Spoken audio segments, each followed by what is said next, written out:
All right, so we're gonna kick off this West Coast for October. I'm gonna introduce Brian Boucher. He is the owner of MidState CrossFit out of Merced, California, Central California. And we chatted back. I couldn't remember if it was November. I actually just shared that call with someone recently, but I don't think it was quite a year ago. And you've been into the program that you started for a month or Just a a couple of months? just a touch. Yeah. Yeah, And so then you were telling me now I'm really into it. I've learned all the things, and you're helping now two different affiliates on the West Coast to yeah, get. yeah. Yep, we have. There's two on the West Coast, and there's one in Virginia and one in Pennsylvania that we're trying to work through.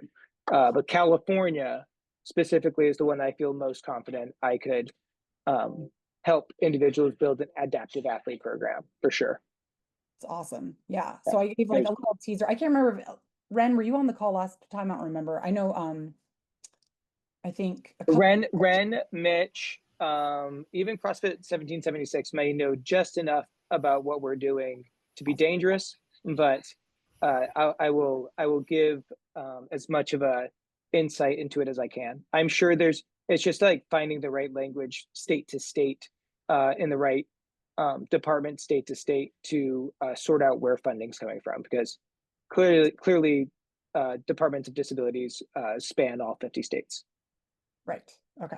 Yeah, that's what we were Yeah. kind of estimating where to search for like Pacific Northwest and Hawaii and Yeah, all that. language really matters in the bureaucracies to find out who you're supposed to talk to because you could go all the way down a rabbit hole and realize that you were talking to the wrong department in the first place. Yeah. But you have to start. So my name is Brian Boucher. I own MidState CrossFit. Katie, super appreciate the introduction and the invite to talk about this. We started an adaptive athlete program essentially by accident. What had happened was what had happened was an individual named Adam, whose mother was super engaged with his health and well-being, approached us about doing personal training for him. Then she pointed us in the direction of the regional center, which are span all of the counties of California. There are just different ones associated with different geographic regions. Ours is called the Central Valley Regional Center, and that covers what you believe to be true: Bakersfield, Fresno County, all the way up through the foothills, Merced, and then there's another one north of us, and there's the Sacramento one, and there's the San Francisco one that you'll sort it out from there. And what happens is everybody that does day programs, they need a transportation, they would need a different wheelchair or prosthetic, or they need language assistance. The regional centers of California are then the stakeholders for the Department of Disability for the state of California. So this is technically the Department of Disabilities program, but the way that they facilitate it is regional so that, there's a little bit better understanding because California is such a large state that of what resources are needed, how to vendorize, and not everybody has to keep on going up to like Sacramento or San Francisco or Los Angeles proper to get these resources or at least get service coordinators in places to be successful. Uh, it took about 6 months, plus or minus, for Mitch. Why are you standing like you have a butcher knife and you're going to try to kill us? Right? See that? Everybody see that, right? Everybody sees that? Yeah, just standing there like that. Okay, okay, cool. Okay, everything's fine, guys. Everything's fine. If you put on the scream mask, I swear to God, bro. Uh, and so what happens is those regional centers need to do something specific called vendorize with you. So what you are applying for is vendorization through the regional center, and then you would receive a program number from the Department of Disability. That sounds like a lot, but it isn't. Essentially, you need to build out your premium services catalog because your individuals That's how they describe them. You're not dealing with athletes, you're dealing with individuals. A service coordinator will then point an individual in the direction of whatever services they need. We're going to be under sports and rec. So when you vendorize and you find these regional centers, easy to find on the internet for the state of California, you're going to be looking for specifically sports and rec vendorization. From there, you apply to the regional center. They will audit your services. Couple of very simple rules. You cannot charge more to individuals that you wouldn't just already charge somebody else. So if Katie is able-bodied and her membership is $159, I can't suddenly say to her daughter, who is or is, she's an excellent volleyball athlete, as far as I understand, but imagine in a different context, she was an adaptive athlete. I can't suddenly charge her $1,000. That's not fair. That's inappropriate. The state does not want that. But it is a heavy lift to manage multiple adaptive athletes within your affiliate. You're already having to manage your other 150 to 250 athletes, or wherever you're at in your affiliate career. To bring on somebody with such a heavy bandwidth take up, it does cost more, or at least it does cost more of your time. So the way that we have rationalized this is all adaptive athletes are personal training clients by definition. And that's just how we manage it internally. So you can fall into 3 buckets. Your first bucket is going to be tried and true CrossFit personal training, which you can imagine this individual may be somebody like nonverbal, maybe they have small or brain-body connection, or muscle tone, and they need a quieter setting. So many smashing, clanging and banging barbells or grunting or heavy hip hop music is not that person's, like, that's not where they're going to be able to like express their best athleticism. So you're going to do those in quieter moments of your hours. The other option is you do small group, which means for Ren and Mitch, you're our adaptive athletes. Katie and I, we're the coaches. It is still a 1-to-1 ratio, but we clump you together on the same hour. And now we get to call that small group. We make the adaptations as necessary for Mitch and Ren as is appropriate, but we also allow them to hang out together. This creates pair bonding and tieredness and a little bit of competition, creates a little bit of variability when it comes to intensity. We know that variable matters, and like there's a lot of good that comes from that, but it is still a 1-to-1 personal training ratio. And then there's the third option. This is across a spectrum. So maybe sometimes Mitch is having a tough day, so we just have him do private PT, and Ren's over there, no big deal. Sometimes we bring them back together. You read the room. But the other option is that you get to include them into class, as in like Gen Pop. That would be still a 1-to-1 personal training experience, but you have integrated them into the CrossFit class. Think of this like a teacher's assistant or a TA. So in this scenario, Katie is the head coach. She's running the class. This was her lesson plan. This was her class to coach. And I am still with Kaylee, and we're just doing class. We're doing class. Hey, Katie said all the stuff at the whiteboard, and it went, because that's how it goes sometimes. All right, don't worry about that. I got you. We're going to do the thing. We're doing empty barbell. We're doing hang, clean, and jerks. And sometimes there's mirroring. Sometimes there's miming. But what is a cool thing that might happen is over time, you might do this thing called ghost coaching, which means you've given everything they need to succeed. You are still 100% present in the class, except you've removed yourself by about 10 to 15 feet. And you just let them do their thing. Are they counting all the reps? Who cares? Are they doing all the things as is wildly appropriate for like full range of motion? Who cares? Are they moving safe? Are they moving well? Do they feel the camaraderie of the classroom? Are they getting results? All of this is baked into the cake. And just like before, if today's not that day, and Kaylee, you just want to go do your thing in the back, all right, well, we've made the accommodation. We have the space to be like, we tried. Today's not that day. Let's go do exactly what the class is doing, but let's go do our own thing, because we know you can handle the heaviness of the barbells, or like the banging of the ground, or the loud hip hop music, but the engagement of the classroom is not your ticket today. So it's a bit of a spectrum.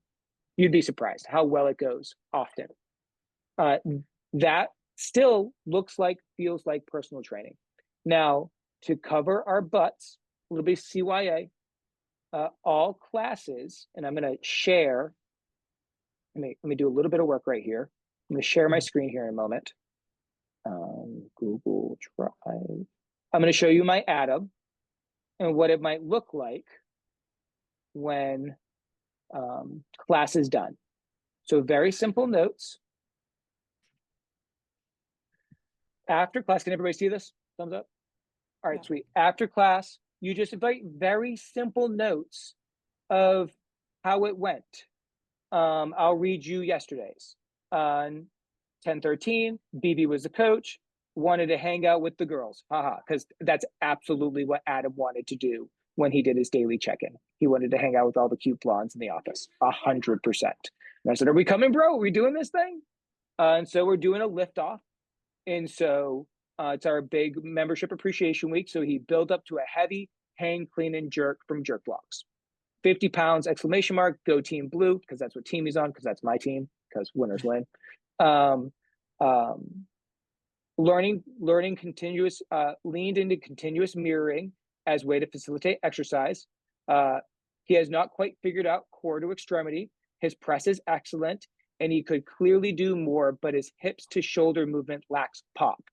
Today he had fun. For context, today's goal was the snatch, but he would naturally stop at the shoulders and would not pull from the wider stance because, again, no pop. And that's it. That's a little bit of feedback. That's the whole class.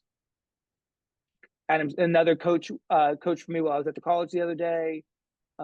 Elbow position in front rack can be dropped. So now I'm giving feedback to the coaches, stuff like that. Where was one of them? On 9:17, again, BB, run squares, kettlebell deadlifts. This would be a little bit of context for what it would look like for private training. We had a big breakthrough today. He did shuttle runs shaped like a square. I stuck Adam's hand in a squeezed elbow, and we ran side by side. Adam ran, and he ran continuously, keeping pace and moving with purpose. Second big breakthrough. At first, we were doing kettlebell deadlifts, no belt. As soon as we put the belt on, his upper back went flat, and his lift mechanics and intensity improved dramatically. These will be good to format going forward. So now we know some tactile cues for him. It's a very much a one-on-one experience, but he's doing the thing. He is doing CrossFit. It just looks like me hanging out with an autistic kid doing CrossFit. It's great. When you vendorize, you get to have a timeline. For multiple athletes, including Adam now, we have been able to get the vendorization for him specifically extended for the full year. So he doesn't have to go back to his service coordinator month over month and ask to participate in the program. He's just basically been given the green light that the funds will be made available for him. There's no cap on the money, guys. Like, the state of California is not telling these people no. But you do need to document it and articulate yourself well that this is a month-to-month personal training membership. If they want to cancel, they have to do it through their service coordinator. They can't just ghost and say they weren't using the product.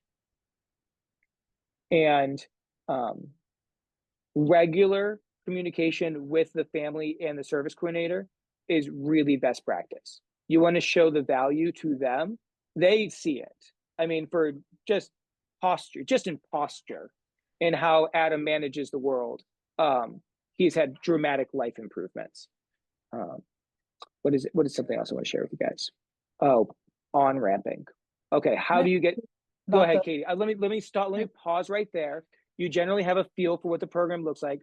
Are there any questions? And I do want to add, how do you actually get them into the program? That's important too. So I was gonna say, and on questions. that, you were talking about how you were able to get the individual approved for a whole year. Is that something that you have to request through the service coordinator, or did the individual has to request it, or The because mom did. not all of your individuals are approved for the whole year. You have to kind of keep. No, that's a big win for us. And it took us like a year to get that sort of trust from the service coordinators, that because the service coordinator is the variable here that you most need to dote on, Mhm. because while the individual is being provided the service, which is the CrossFit, which is the personal training, the service coordinator is the one that points them in the direction of you or advocates for them to participate with you. So we have several coordinators in the community at large who are regularly sending athletes to us. And to be Oh, clear, I have 15 athletes. I couldn't bring on another one right now if I wanted to. And I do want to, but how? I don't have the coaching staff um, to really pull it off right now. okay. Like Allison in CrossFit Oakdale, that her she Oakdale is just right down the street from us. So they could absolutely do everything that we're doing out of Oakdale for sure. They would fall under the Central Valley Regional Center like we are. Same program. We've already built it. I could basically give it to Oakdale and they could just run with it. And for the athletes that are not in the option 3 within the class, are you she wants to come check out your program. Do it, Hell Alice. yeah, come as long as you don't program that godforsaken Fran X again, then I'll still be your friend. Oh man. But yeah, are you, for simplicity's sake, for the different trainers, are you just following along whatever the class workout is? Say it's the individual Precisely. that's in Absolutely. isolation of just them and the trainer. We're just gonna do what the class did today and we're gonna adapt, of course. Okay, very A simple. hundred percent. 100%. So it's and like with a little, is yesterday's workout a little bit more appropriate, or is tomorrow's workout a little bit more appropriate? But we really want these individuals to feel like they are mid-state CrossFit athletes. We want them to own that. We want them to vibe on that. We want to include them in the community. And I love pointing to the whiteboard and I say, you see that workout? I did that workout at 8:30. You're going to do that workout right now with me. And that sounds right to me. You don't have to do it that way, but Yeah. for me personally, like what I'm trying to create for these individuals, the camaraderie aspect of this, which is super intangible for them. Most disabled individuals are living an incredibly isolated life. And Yeah. if we can get them to hold on to something like this is their club, they're an athlete, and they can really own that and materialize that, I think there's a lot of good that could be done. But it's got to be Oh, like, it's a little bit of mindset coaching for sure. But you're in it. You're in it with these individuals.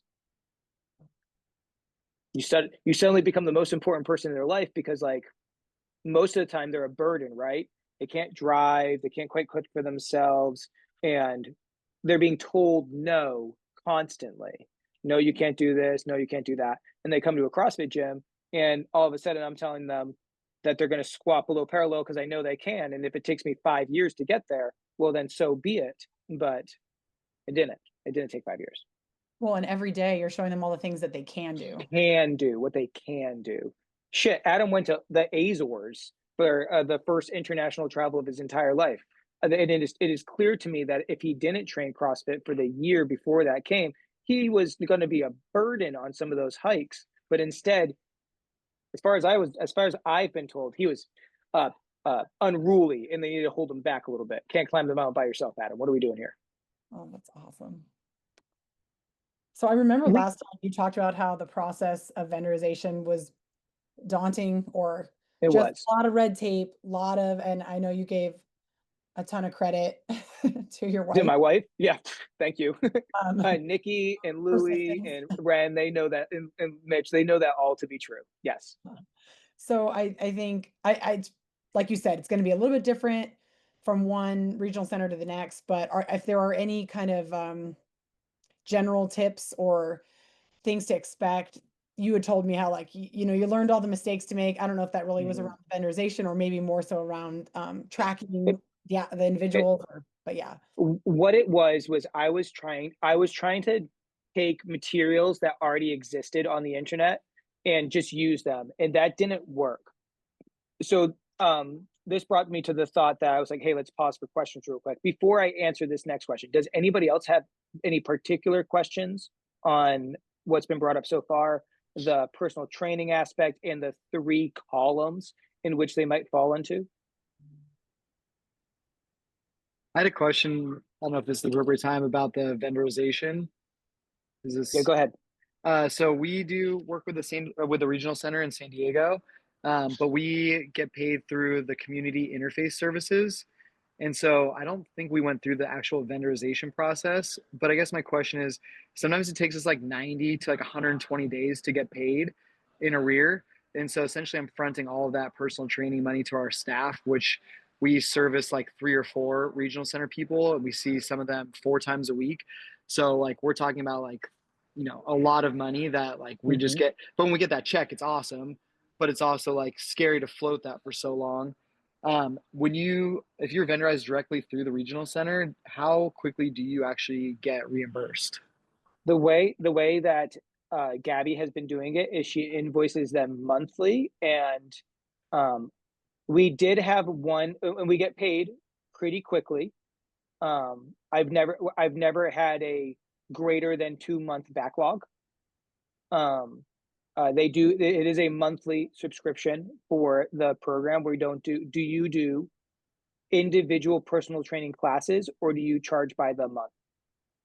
We we essentially have them commit to a certain amount of classes per week. So call it, if we see one person 4 times a week, we send them an invoice. They have different billing cycles, so depending on where they land when they start, sometimes it's like a 6 month contract, and so they'll essentially send us a check for 6 months of 4 times a week. I mean, so like sometimes we get checks for like 20 or 30 grand, which are awesome. But I've also fronted a ton of that money up front. Yeah, Um, time, energy. yeah, Yes. and then you're always like worried, like, where's this check at? Where's this check at? Yeah, I have not had that experience. I Okay. wonder if because you're going through that other organization, what was it called? So we get reached out to through the San Diego Regional Center, but they Yes. bill through the Community Interface Services (CIS), and so that's like where we actually get our checks from. Yeah, ours are coming directly from the regional center. So it sounds like you might just have a third party entity. There's there's no guarantee that every regional center is going to be exactly the same every time. So this might just be how the San Diego Regional Center is doing it. Um, I have had no, do you reach out to them, or do you just like let it play itself out? We have been pretty mindful about making it a, I know that it says vendorized, so it seems so impersonal, but we've really tried to create a partnership out of it by communicating with the service coordinators specifically that love on us. If you're sending us athletes, or you're putting people in the waiting list, I will communicate regularly just via email. Yeah, there's it seems like almost every athlete that we have from there has a different coordinator. Yeah, that's real. Um, That's totally real. yeah, and so I've over the years, I think I've probably dealt with like 8 to 10 different coordinators. So I always try to build that personal connection. It's really hard over email. Yeah. Um, but yeah, I mean, I get it. I get what you're saying. Yeah, I try to have that like personal touch. Yeah, it really goes a long way. Something that we did in August is we run things called sickness, wellness, fitness seminars, which are me stealing the CrossFit level one seminar lectures and just teaching them myself because It's because I guess all online. I guess I'm that guy. But what we did with this one in August is we invited all of the regional centers service coordinators to come and participate in a talk, which looks like and feels like very much what I'm doing here, which was, this is how we play it out. This is what it looks like. This is what lifelong fitness, this is what lifelong health looks like for us in our definitions as CrossFitters. And this is what we think we can do for your individuals. You're calling them individuals. I'm calling them adaptive athletes. This is what we think this could look like for our individuals. on a long-term basis, that really helped a lot, Adam. We had 3 or 4 service coordinators, and we had very simple Canva stuff that we printed at Staples, brochures, and we basically just swapped brochures. They were giving me theirs, I was giving them mine. And it just gives a very rudimentary breakdown of what we're trying to create and what we think they could share with families to the individuals that we'd be servicing. And that went a huge way. And we only had like 4 service coordinators come, but then they became the bullhorns. They were the ones on the inside. They were like, do you know there's a whole gym that our individuals can go to? Because what we ran into locally was most gyms, think of your like In Shapes or your City Fitnesses, they don't actually want these individuals in their facilities. It's a net negative for them, and they don't have the bandwidth for it. That's not what we do. We do coaching.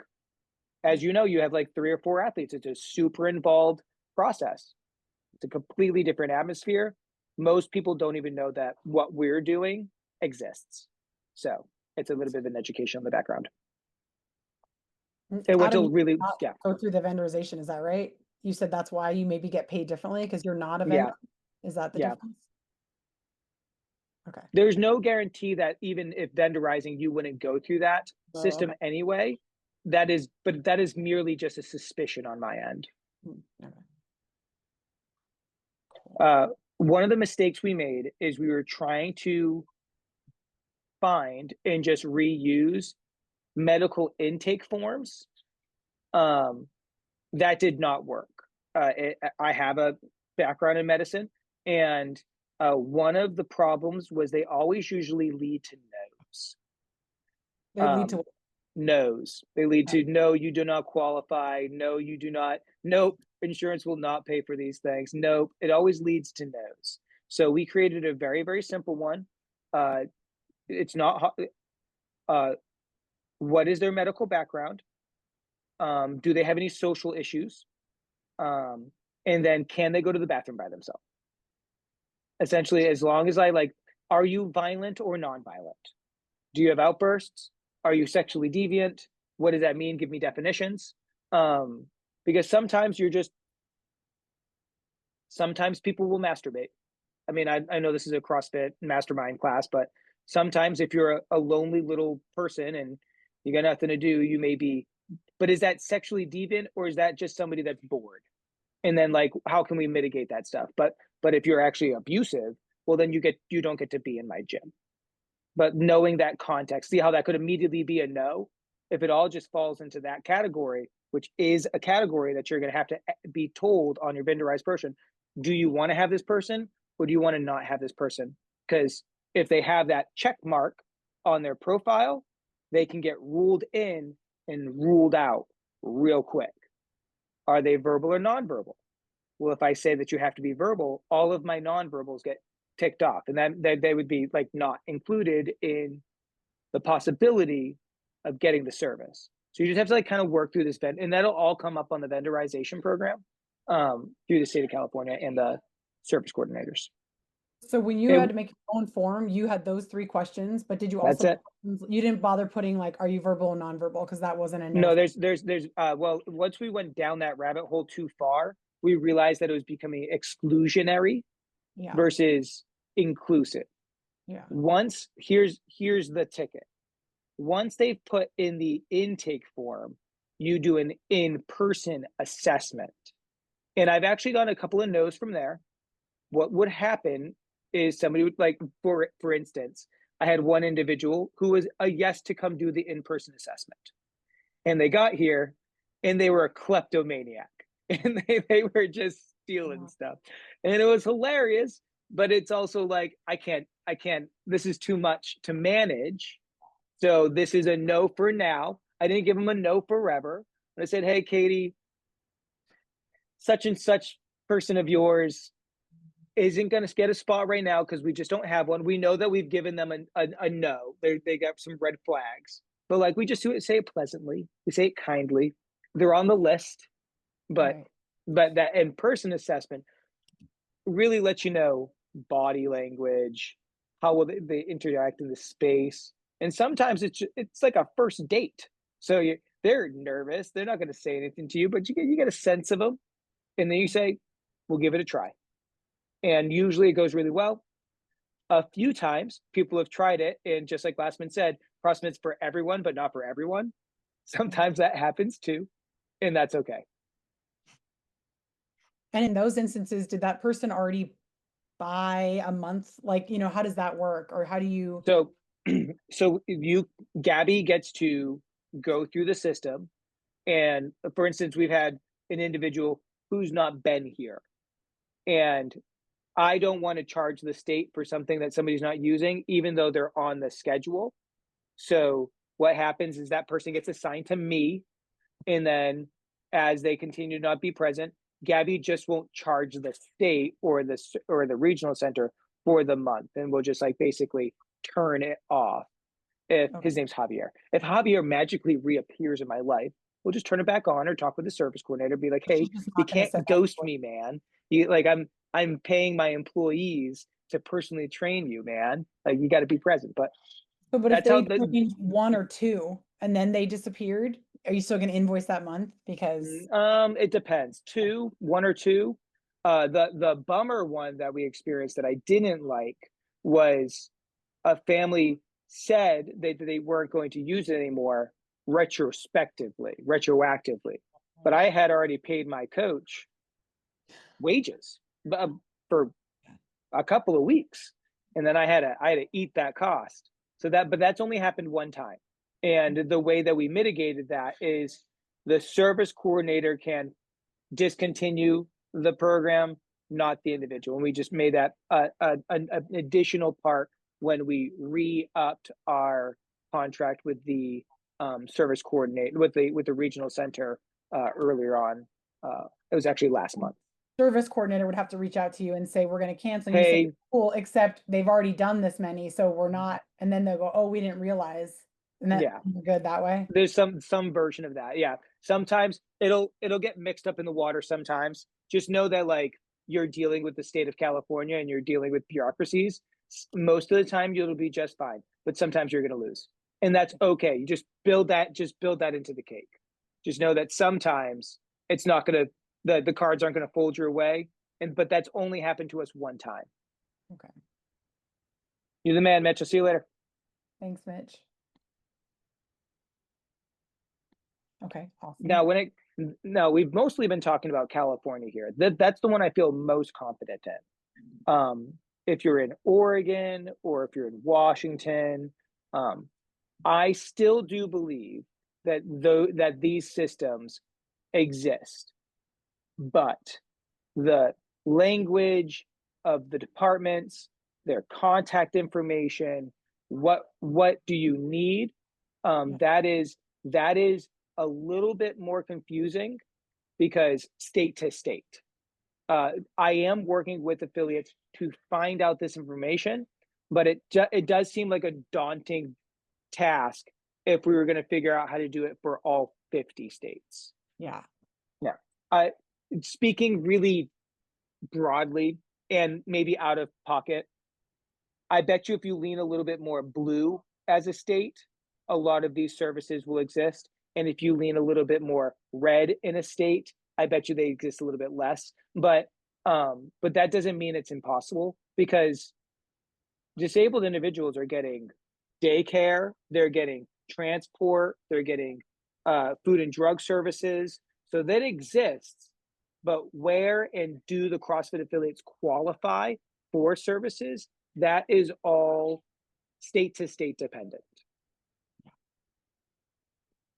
Any language you've noticed is like a deal breaker? Like if you use this phrasing, they're like not going to apply or approve or anything I like would not use class to class. This is not a class to class payment. They are not paying for drop-ins. They are not paying for one-offs. This is a monthly subscription. That is super personal training. That's a must stay. That has to or else, based on our very first context of you cannot sell to an individual at a different price line than that of what you would sell to a able-bodied, quote, normal person. Because then what that means is you have this autistic individual who's, and I'm just speaking broadly, an autistic individual who's taking tons of your bandwidth and is paying just as much as anybody else attending class. And you know, and I know that that's just not the same level of lift. It's a different coach athlete relationship. Treat it like personal training. You'll be paid monetarily appropriately. Don't gouge. Don't kill the state. Don't ruin the program. Please, I'm building it here. But there's some truth to that. And then those services need to be posted, right? So that they can confirm when you say my rate is $100 for my personal Yeah, trainer. that's yep. That's So all let me see including your if I high-end can pull up. services. So this is, and it's and all this does is mirror my premium services. Boop.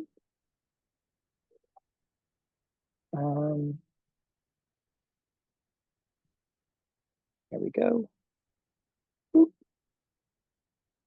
So all this is, now this is to my coaches a little bit, but this is laying out in clear speech, right?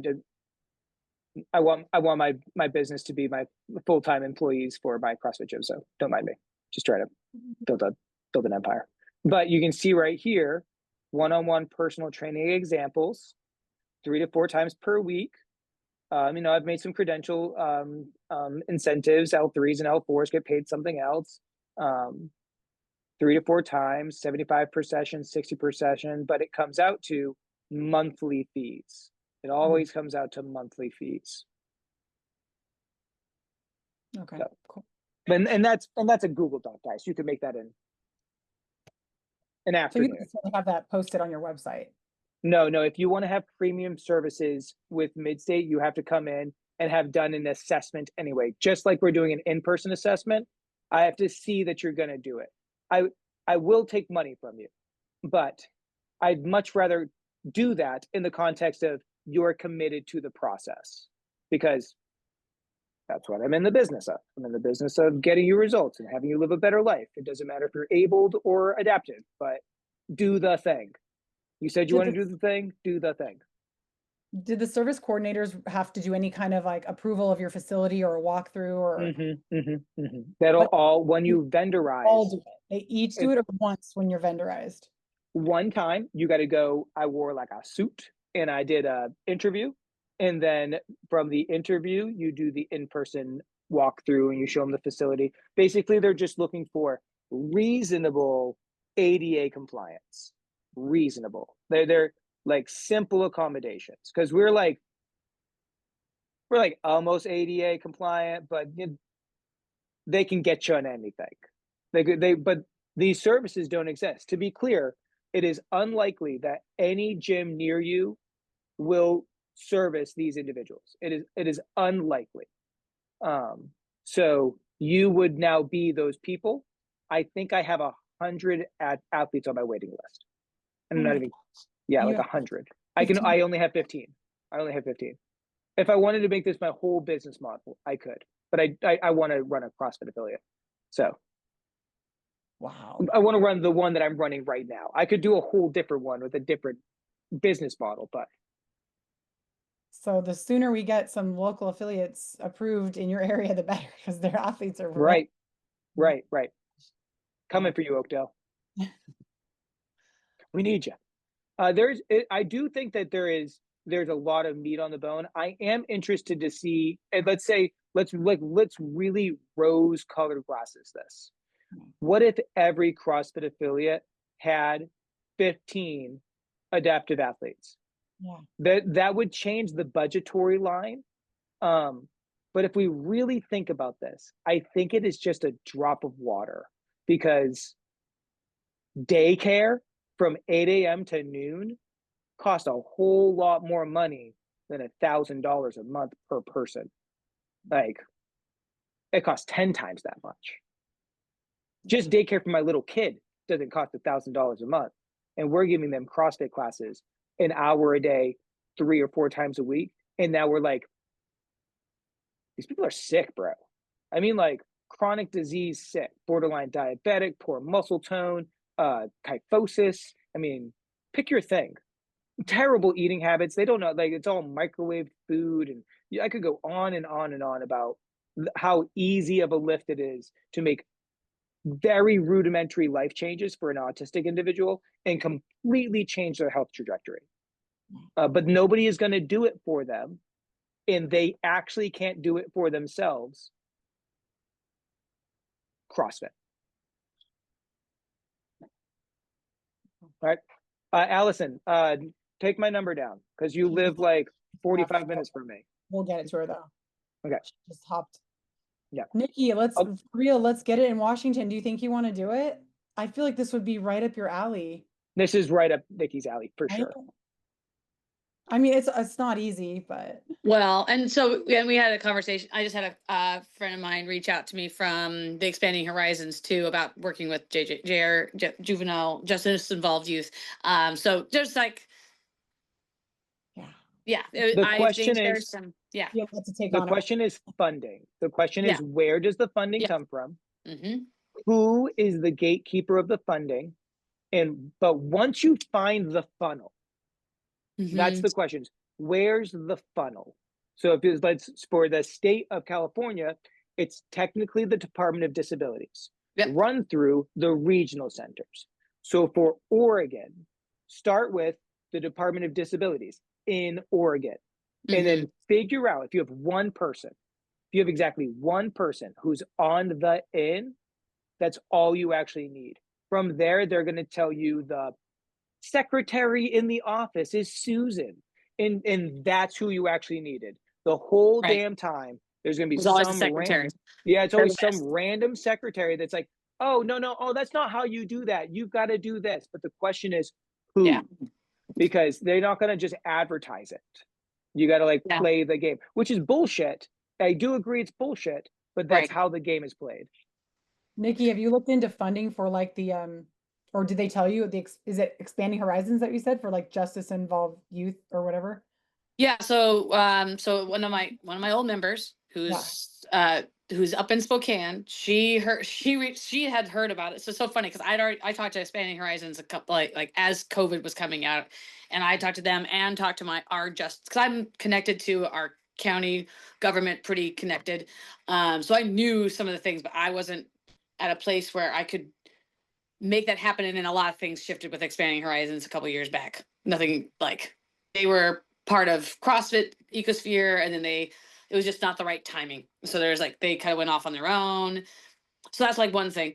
Other thing. But I have a good connection with our disability network here in Walla Walla. So there's other avenues I get to do some fun nerding out with. I ran the warm up for a fun run this year with them. So that was fun. Yeah. Go ahead, Katie. A lot of owners are interested in getting into different avenues. This is one avenue, but if it sparks interest for someone in a different, maybe this isn't, they don't want to go the adaptive athlete route, but they want to go the, juveniles. There's an owner in Southern California that was really wanting to go down. And I was like, I don't know if I have a resource for you. I don't know, but that would be freaking amazing. He's like, I want to be the after school program or the straight out of juvie program or the rehabilitation program. He had, his own personal experience, and he just really felt like that was his calling. And I'm like, this is the perfect place for that. And I think anytime we can get and share and talk about either getting through the red tape or using the right languages or setting up on the back end, being organized, being organized is essential. If you're going to get government funding to service your individuals, no matter whatever your angle of help is, and they want it, no one's actually doing it, and there's a need. But to fill the need, you're gonna have to be documented. This is my systems. I'm not just running by the seat of my pants. This is the system in which I am essentially applying to the state for funding to service individuals. And you wanted this, that's why they have the vendorized program. They want services. They're not they're just throwing it out there to say no. They're throwing it out there to find people that'll do the thing. I want to create like a system where I've got all these different, I mean, like there's veterans, right? We've got now, at least in California, it's really picking up that different prisons, incarceration centers are taking on this idea of building an affiliate. And obviously it's nonprofit for the inmates, but what a cool thing to be catching on as a way to rehabilitate within the system. So I want there to be anyone that's interested in those things. If I had like a few different affiliate owners or contacts that have done that, that they can go talk to. Because now when someone within, a prison system reaches out to me and says, hey, I was kind of thinking about starting an affiliate within, I can go, good, talk to this person, they just started one, and this person, they just started one, and they can reach out and figure out the way to do it. So if anyone takes any of these things on, let me know, and we start, like Adam, I knew you, before you got on the call, Adam, I was like, I knew you were on the last call we did with Brian and that you had spoke about your experience. Yeah, very cool. Well, one of my athletes was just very excited to see me. Sorry. who is? One of your clients? Yeah, my noon class is assembling, and I have an open door policy, which means I have no actual door. So Way to stick to your policy. Yeah, for sure. That's everything that I have right now. We have 15 athletes. We've had great success stories. We have some that came and gone already. Probably the last part before we get off. We got like 2 minutes left. It is a heavy lift for the coaches. I think that I would be remiss to say that it's not for everybody. Like, it's just like there's a EQ, emotional intelligence, that kind of has to be innate in the coach to really get an adaptive athlete to connect. Because if you're in a bad mood, they know, they can feel it in your vibes.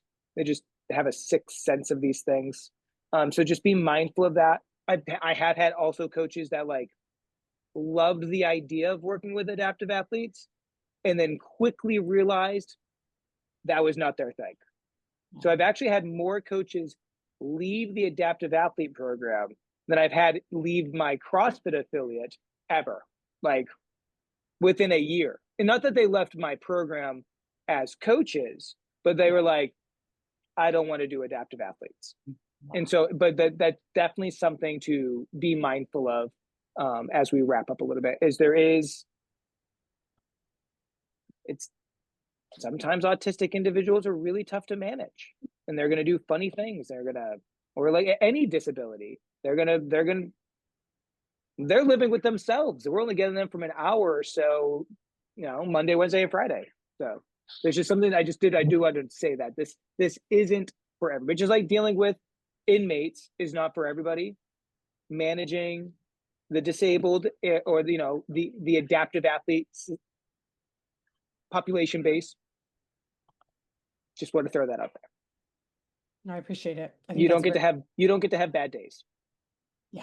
You get to swallow that bad day for the whole hour, and then you can go deal with your emotions or whatever's going on in your life later.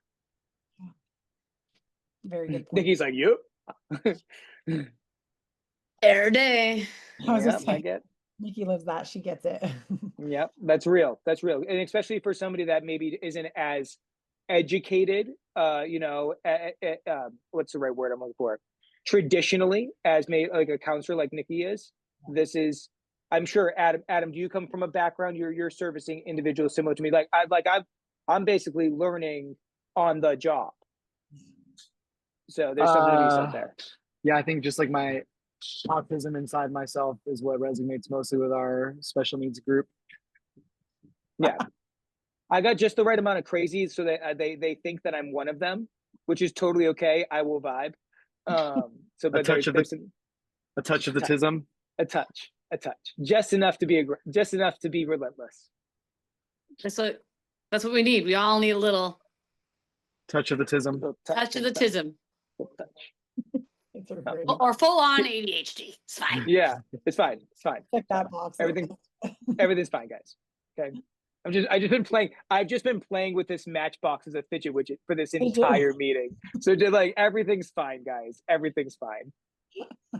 That's real though. I have really been widgeting with this goddamn Matchbox this whole time. And I guess that's the way that we end the meeting.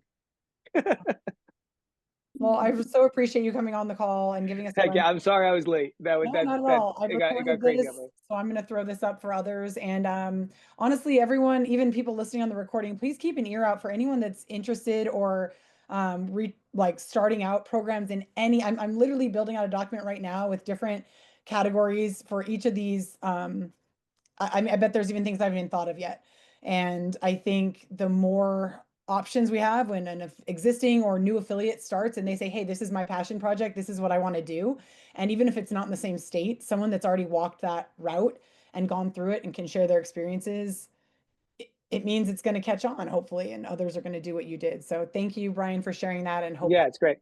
and Adam for sharing your experience. Hopefully it'll catch on. And so that means, Nikki, if you take it on, I want to hear about it. I want to know what the path was in Washington, because the next people are gonna, yeah, exactly. I have, Adam, yeah, I have some ideas. I just need to remember, I just need to talk to some of my state people that I'm connected with, and I can maybe hopefully find some next spaces for things. So I figure as soon as I get all the document built out with the roadmaps, something will change and the roadmaps will be different and it will all of be course. That's how it goes. rewritten. Yeah. as it is in Thanks, all Obama. No, I'm things. just kidding. Yeah. Like, I've got my binder and now it's useless. Yeah. Adam, I put that's my direct phone number. That number takes text. If you want to connect, since we're already basically through the rabbit hole, you're down in San Diego, I'm here in Merced. If you need anything at all, or if you want to like just banter back and forth about these adaptive athlete programs that we already have started, I'd love to make that connection. Awesome. Yeah. Yeah. And then when you do text me, just give me your first and last name so I can save it properly. Perfect. No anonymous text. Which Yeah, brie is this? Is that brie shoemake? It might be. Who's the brie? Is that brie? The occupational therapist gal? The other person on this call? Well, she's my favorite black square. I don't know if it I'm gonna figure it out at some point, because there's one of like an occupational therapist gal that does a lot of stuff for kids stuff. So I'm wondering if that was her. So that's why I'm there. Like, is on in an affiliate in your area? No, she's like just in the area. Like, I think extensive, like like probably Oregon, because she was part of street parking, I think, at one point. So Oh, cool. I'm just nerding out trying to figure out who all these humans are. Sorry. Yeah, no problem. Yeah. Adam and I go way back too. So yeah. All right, awesome. All right. Guys, Changing the world, guys. We'll see you guys later. Bye. Bye, friends. Bye. Thank you, Katie. Thanks.